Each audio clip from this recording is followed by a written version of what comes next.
Pessoal, eu novamente, complementando então com a parte de dislipidemia, novidades, né? Não vou falar tudo, vou falar só as novidades, as grandes novidades, porque não teve problema na gravação. Bom, então, em primeiro lugar, essa slide aqui é muito importante. Eu consigo ver aqui a ação das estatinas bloqueando a HMG redutase, tá? Ela que transforma o éster de colesterol, que vem dos quilomicrons, tá? Em LDL colesterol, que é o que a gente quer controlar.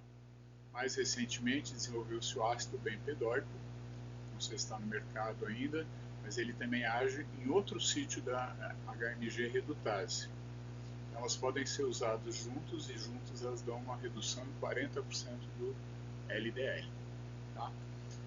Outra droga, essa está disponível, às vezes não no SUS, mas as estatinas estão. A gente tem a simvastatina, que é a mais, não é a mais eficiente em termos de impacto, de redução de LDL, mas ela reduz. O top mesmo é a atorvastatina. Tá? Bom, de qualquer maneira, outra droga que é utilizada quando a atorvastatina ou a simvastatina não dão conta é a ezetimiba. A ezetimiba é um remédio que adere no receptor de gordura do intestino delgado e impede a absorção de gordura. O beta-colesterol, mais frequente, é a esteatorreia, que às vezes reduz a lesão. Tá? Então, são essas opções que eu tenho. Tem algumas coisas que eu já falei anteriormente, né? Ainda dentro desse slide aqui, que é importante, eu estou mostrando aqui, ó, isso aqui é chamado de ciclo enterohepático. Tá? Esse ciclo aqui, ele ocorre dentro da gente mesmo. Até as estatinas fazerem efeito e começar a diminuir a produção de LDL, isso demora até 3 meses. Então não adianta ficar pedindo perfil lipídico todo mês. Ele não vai alterar muito, pode até dar alterado para cima, porque há uma variação biológica mesmo, de acordo com o seu metabolismo, dieta, etc. E tal.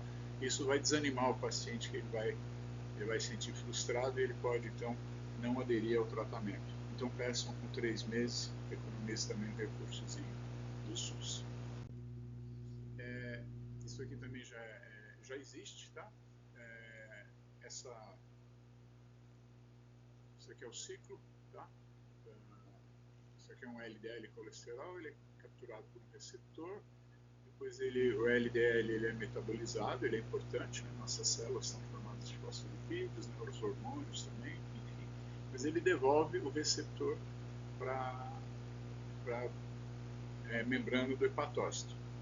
Alguns indivíduos, aí é um erro da genética da pessoa, por isso que essas doenças têm uma genética importante, elas têm uma programação gênica para a produção de uma substância que chama PCSK9.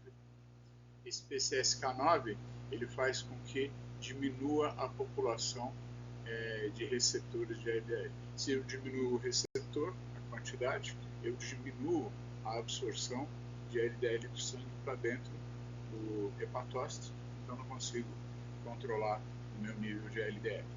Tá? Então desenvolveram-se anticorpos monoclonais agora que destroem o PCSK9, quem produz isso, que está um anticorpinho, né, em forma de Y, pegando e destruindo e impedindo então a depopulação da membrana do hepatócito pelo receptor de LDL. Se aumenta a população do receptor, diminui o LDL circulante, né, que vai ter uma colaboração importante na formação da placa aterosclerótica. Quando você abordar um paciente com dislipidemia, você vai ter que ver, primeira coisa, que você olhar para ele, vai ter que classificar o risco. Tá? Então, a classificação de risco, você pode usar uma calculadora que chama ASCVD. Tá? Ela calcula o risco de doença de óbito, ocorrente de óbito por doença cardiovascular nos próximos 10 anos. Então, se eu tiver um risco menor do que 1%, é baixo risco, de 1 a 5% de morrer em 10 anos por doença cardiovascular é moderado, alto de 5 a 10% e mais do que 10% é considerado muito alto. Prestem bem atenção no que está em vermelho, né, porque às vezes eu não preciso nem calcular o SCVD se esse indivíduo já tiver uma história de infarto anterior, angina, revascularização cardíaca, acidente vascular encefálico, doença arterial periférica, diabetes, tabagismo e hipertensão. Tá? Então isso aí já não preciso nem calcular o SCVD, eu já vou ter que entrar com estatina para esse indivíduo. Qual é a minha meta?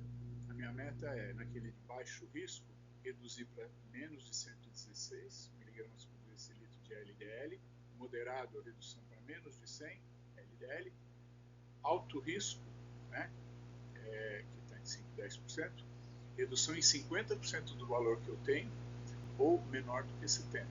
E muito alto risco, aquele grupo com SCVD maior que 10%, ou uma daquelas comorbidades ou hábitos, né, como o tabagismo, você tem que buscar uma redução de 50% do LDL ou abaixo de 55%, olha só como é radical.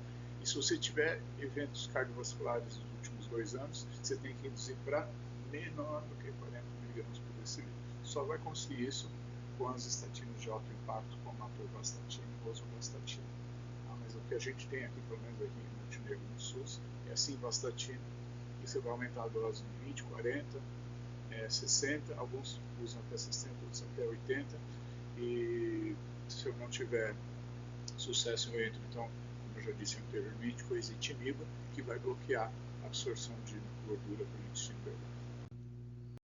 Isso aqui eu já falei.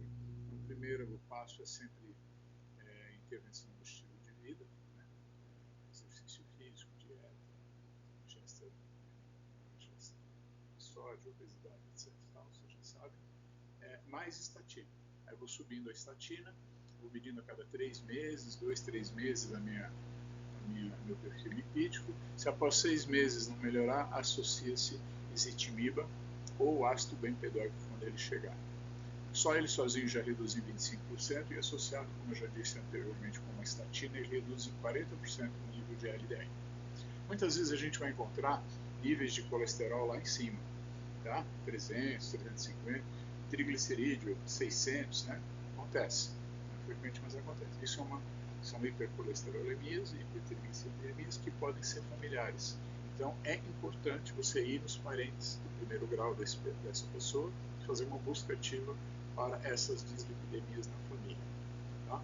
No caso da hipertri, é considerado alto acima de 500, você fazer intervenção, o maior risco, também, além do cardiovascular, óbvio, mas um risco mais imediato é de pancreatite, né, que é um agravo à saúde bem importante. Muito bem.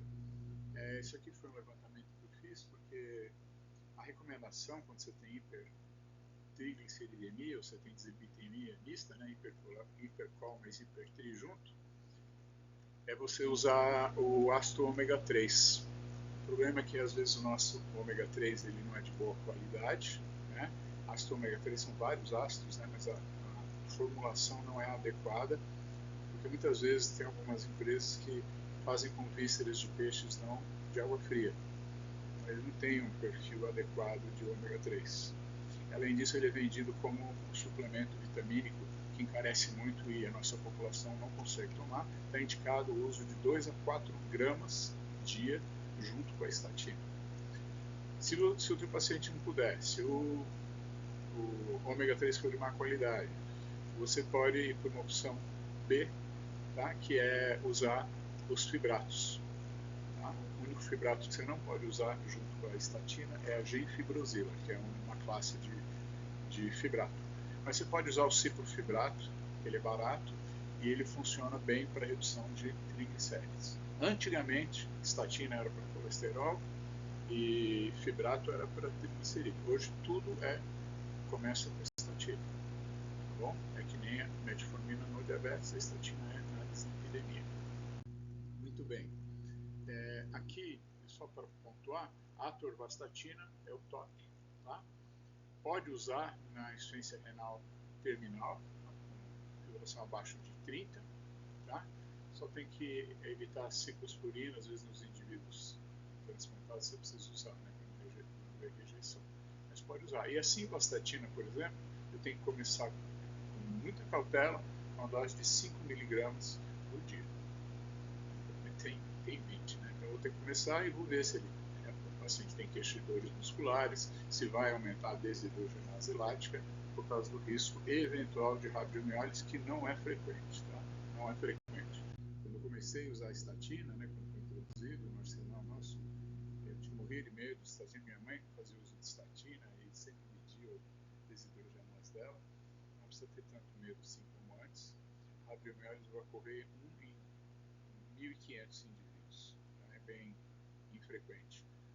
O que está mais associado é mialgia, que às vezes é um fator limitante, principalmente um trabalhador rural, aqui, que é o meu caso, porque eles fazem muito exercício físico, força física, isso vai piorar a mialgia com a estatina, que às vezes é um fator de não adesão ao tratamento.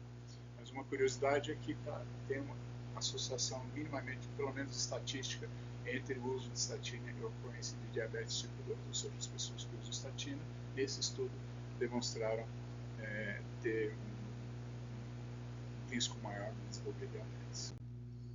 Outra coisinha é evitar, por exemplo, simvastatina, que está aí nessa elipse aí, Simva, né, em inglês é com M que eles escrevem, ela está proibida com genfibrosina, como já disse anteriormente, que é um fibrato, tá? Está proibida com macrolídeos, está proibida com antifúngicos também. Eles competem pelo mesmo citocromo e macrolídeo, antifúngico e a genfibrosila tem preferência pelo citocromo no fígado e a estatina vai ficando para o fim. Isso faz com que aumente a concentração sérica dela e ela pode causar então os efeitos colaterais mais frequentes.